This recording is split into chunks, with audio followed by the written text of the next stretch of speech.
ഇന്ന് കൊച്ചുള്ളി ഇട്ടൊരു പോത്തിറച്ചി കറി. പോത്തിറച്ചി എന്ന് പറയുമ്പോൾ നമ്മളെ കടയിലെ പോത്തിറച്ചി അല്ല കേട്ടോ. നമുക്കിന്ന് ഹക്കി കൊടുത്ത സ്ഥലത്ത് നിന്ന് കിട്ടിയ ഇറച്ചിയാണ്, ഒരുപതി ഇറച്ചി കിട്ടി. അപ്പോൾ അത് ഞാൻ കൊച്ചുള്ളി ഇട്ട് കറി വെക്കാൻ പോണേ. അപ്പോൾ ആ വീഡിയോ കാണാം. ഇന്ന് ചട്ടിയിലാണ് കേട്ടോ ബീഫ് കറി വയ്ക്കുന്നത്. അതാ ഇതിലൊന്നും കൊള്ളാളില്ല, 1 കിലോ അങ്ങനെ ഉള്ളു കേട്ടോ. എന്നാലും നമുക്കിത് ചട്ടിയിൽ വയ്ക്കാം. പിന്നെ ഈ ചട്ടി അടുപ്പിലോട്ട് വയ്ക്കും. ഇനി ഇടികളിലിട്ട് കൊച്ചുള്ളി ഒന്ന് കഴിക്കാം. തറയിൽ പോണേ നമുക്കുള്ളതല്ല കേട്ടോ, പോണതൊന്നും നമുക്കുള്ളതല്ല. ഒരുപാട് ചതയൊന്നും വേണ്ട കേട്ടോ, കുറച്ചൊന്നും ഉടഞ്ഞാൽ മതി.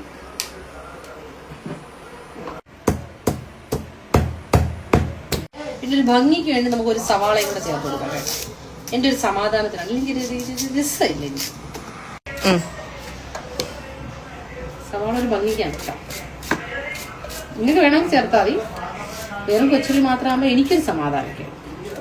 ഇനി ഒരു 4 പച്ചമുളക് ഇങ്ങനെ കീറിയിട്ട് കൊടുക്കാം കേട്ടോ. ഇത് ഓപ്ഷനിലാണ്, നിങ്ങൾക്ക് വേണമെങ്കിൽ ചേർത്തത്. ഞാൻ ചേർക്കും കേട്ടോ.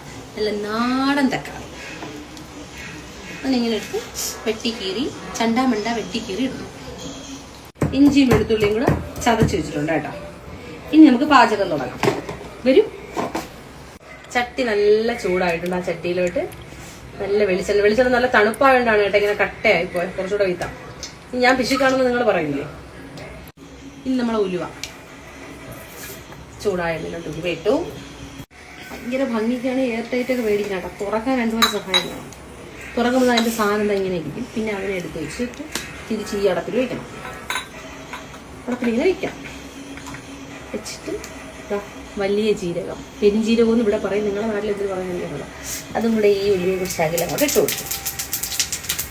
എല്ലാം ചൂടായിട്ടുണ്ട്. അതിലൂടെ ഇഞ്ചി വെളുത്തുള്ളി പേസ്റ്റ് ഇട്ട് കൊടുക്കും.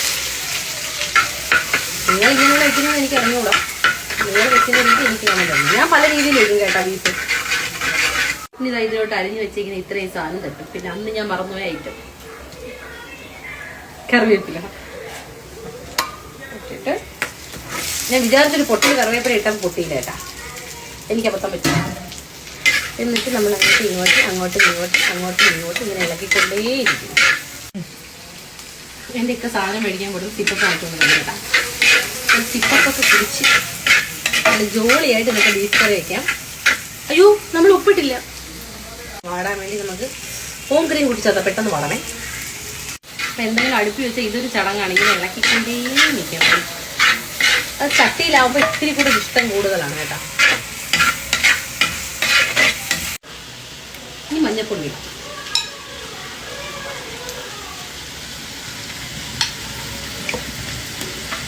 ഈ മഞ്ഞപ്പൊടിയിൽ ഈ ഉള്ളി ഇതൊക്കെ ഇങ്ങനെ ഒന്ന് ഈ മഞ്ഞയുടെ പച്ച മണം ഒന്ന് മാറുന്നത് വരെ ഞാൻ പിന്നും ചണ്ടാ വെട്ടി കീറി ഇങ്ങനെ ഇളക്കിക്കൊണ്ടേയിരിക്കും.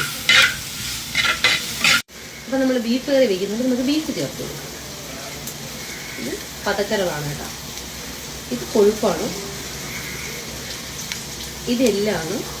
അപ്പം നമുക്ക് കടയിൽ നിന്ന് നമുക്ക് ഇവിടെ എല്ലാ ഞായറാഴ്ചയും ഇടയ്ക്കൊക്കെ ഇറച്ചി എടുക്കുമെങ്കിലും ഈ അക്കിയൊക്കെ കിട്ടുന്ന ഈ നേർച്ച കിട്ടുന്ന ഇറച്ചിക്ക് പ്രത്യേക ഒരു ടേസ്റ്റാണ്. അതുകൊണ്ട് ഞാൻ ആ സാധനം ഫ്രിഡ്ജ് വയ്ക്കാൻ നിൽക്കില്ല, അപ്പോഴും തന്നെ കറി വയ്ക്കും കേട്ടോ. നിങ്ങളും അങ്ങനെ വെക്കണം കേട്ടോ. ഭയങ്കര ഒരു ടേസ്റ്റ് ആയിരിക്കും ഈ ഇങ്ങനെ കിട്ടുന്ന ഇറച്ചിക്ക്. ആരാ പറയുന്നത്, എന്തെങ്കിലുമൊക്കെ ഉണ്ടെങ്കിലും നമുക്ക് ഫ്രീ ആയിട്ട് എന്തെങ്കിലും കിട്ടുമ്പോൾ അതിന് പ്രത്യേക രുചിയല്ലേ.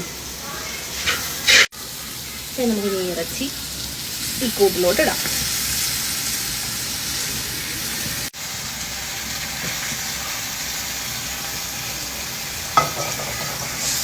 എന്നിട്ട് നമുക്കിത് ചെയ്യാം.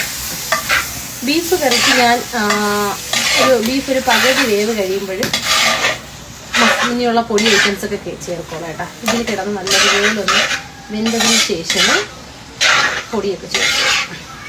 എൻ്റെ ഇപ്പുറത്തെ അടുപ്പിൽ നല്ല ചൂടായി കിടക്കൊണ്ട് വെള്ളം, അതിന് കുറച്ചൊന്ന് അങ്ങനെ മാത്രം ഒന്ന് വെച്ച് കൊടുക്കാം.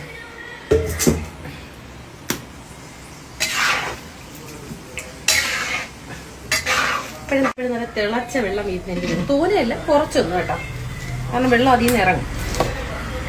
അപ്പം ഇനി ഇതൊരു 10-15 മിനിറ്റ് ഇത് വേവെടുക്കും. അപ്പം നമുക്ക് റെസ്റ്റ് ചെയ്യാം. 10 മിനിറ്റായി. അപ്പം നമുക്കൊന്ന് തുറന്നു നോക്കാം. ഇത് നമ്മുടെ സ്ഥിരം പരിപാടി. ഒന്നും ആയില്ല കേട്ടോ, നല്ല വേവ്. നമുക്കിതൊന്നുകൂടെ തുറന്നു നോക്കാം. ഏതാണ്ടൊക്കെ അങ്ങനെ ശരിയായിട്ടുണ്ട് കേട്ടോ. ഇപ്പം നമുക്കിതാ 2 മുളക് പൊടിയും മല്ലിപ്പൊടിയും കൂടെ വറുത്തതാണേ ഇതിലോട്ട് ചേർത്ത്.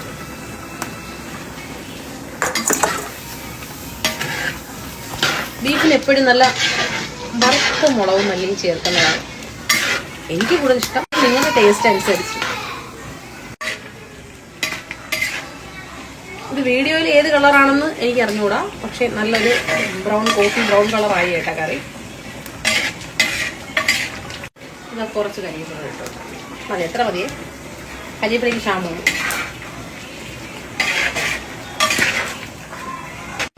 ഇത് പെരുംജീരക പൊടിയാണ്, പെരുംജീരകം മാത്രം പൊടിച്ചത്.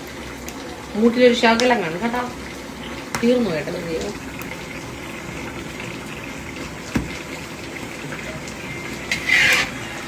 ഇനി ഇതിൽ കിടന്ന് ഈ വെള്ളം എല്ലാം വറ്റി അരപ്പെല്ലാം അതിൽ പിടിച്ച് സെറ്റാവും.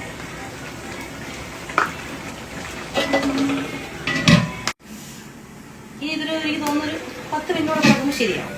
എന്നിട്ട് നല്ല ചൂട് ബെറോട്ട വാങ്ങി ഞാൻ പറഞ്ഞിട്ടുണ്ട്. അതും കൂടെ വാങ്ങിച്ച് ഒരു കൊതി ഇന്ന് ബെറോട്ട, അല്ലെങ്കിൽ ഞാൻ ബെറോട്ട കഴിക്കില്ല കേട്ടോ. ഇത് കുറച്ചും കൂടെ വെച്ച് ഞാൻ തിന്നു. അപ്പം നിങ്ങൾക്ക് അറിയുന്ന രീതിയിലുള്ള ബീഫ് കറി വെക്കുന്നത് എന്നെ പഠിപ്പിക്കുക, എനിക്കറിയുന്ന രീതിയിൽ നിങ്ങളെയും പഠിപ്പിക്കുക. ഓക്കെ.